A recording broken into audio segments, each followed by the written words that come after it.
তোমার দুচোখ ছিল ধূমকেতুর আগুন।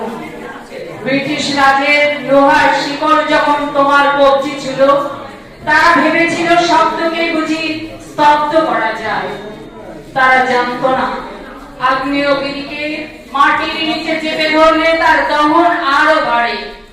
হুগলি জেলের সেই স্যাঁতসেঁতে অন্ধকার প্রকোষ্ঠে তুমি একা ছিলে না, তোমার সাথে ছিল লাঞ্ছিত মানুষের দীর্ঘশ্বাস আর তোমার পকেটে থাকা এক টুকরো পেন্সিল, যা কামানের গোলার চেয়েও ছিল শক্তিশালী। ওরা ভেবেছিল অভুক্ত নজরুল ক্ষুধার জ্বালায় বুঝি গেয়ে উঠবে বর্ষতার গান। কিন্তু তুমি তো অনশনের আগুনে নিজেকে পুড়িয়ে সোনা করলে। ৩৯টা দিন, এক একটা দিন যেন এক একটা শতাব্দীর প্রতিবাদ। তোমার কণ্ঠের শিকল পড়া ছল শুনে কেঁপে উঠেছিল জেলের এই পাষাণ দেয়ালগুলো। তুমি দেখিয়ে দিলে শরীর খাঁচায় বন্দী হলেও আত্মার কোনো কাঁটাতার হয় না। জেলের কয়েদি নম্বর হয়েও তুমি ছিলে স্বাধীন বাংলার প্রথম ইস্তেহার। কলম কেড়ে নিলে তুমি কয়লা দিয়ে দেয়ালে লিখেছিলে বিদ্রোহের নাম।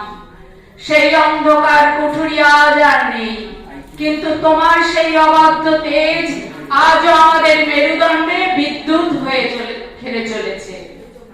নজরুল বুঝিয়ে দিয়ে গেছেন, খাঁচায় পুরলেই সিংহ বিড়াল হয়ে যায় না, বরং তার গর্জন প্রতিধ্বনি জেলের দেয়াল নিয়ে কোটি বাঙালির রক্তে আগুন ধরিয়ে দেয়।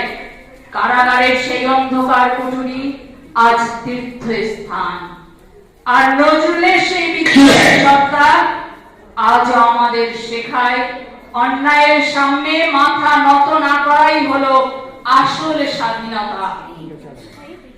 তুমি শুধু কয়েদি ছিলে না নজরুল, তুমি ছিলে বন্দিশালায় আটকানো আস্ত একটা ভারতবর্ষ। তুমি ছিলে আস্ত একটা ভারতবর্ষ। নমস্কার।